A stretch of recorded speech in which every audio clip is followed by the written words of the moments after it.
Намалување на акцизите, трошоците за складиштење и за транспорт. Ова се дел од лепезата мерки за помош на граѓаните и бизнисите, кои ги анализира владата и планира да ги воведе ако цената на горивата продолжи да расте. Премиерот најави дека секојдневно се следи ситуацијата и ќе се реагира согласно потребите, но и дека уште е рано да се прогнозира каква одлука ќе донесе регулаторната комисија за енергетика во понеделник. Па се разбира дека следна мерка после овие 2 недели, доколку продолжи растот на берзите, ќе биде намалување на акцизите и нормално намалување на маржата, односно цената на складиштење,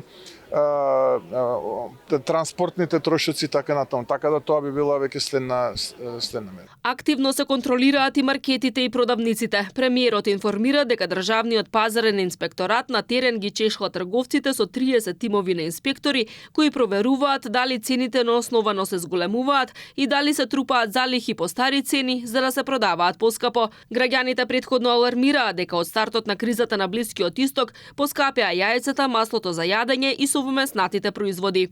30 тима од државниот пазарен инспекторат се на терен и повторно тука од страна на опозицијата манипулираат.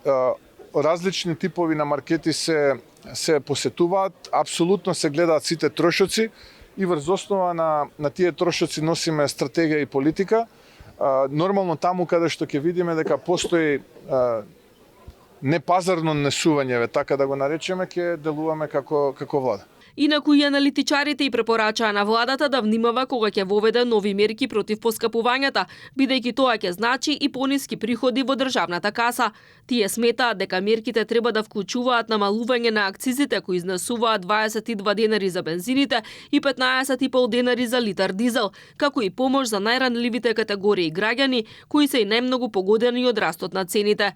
Цената на Брент нафтата на светските берзи варира зависно од војните случувања на Блискиот Исток.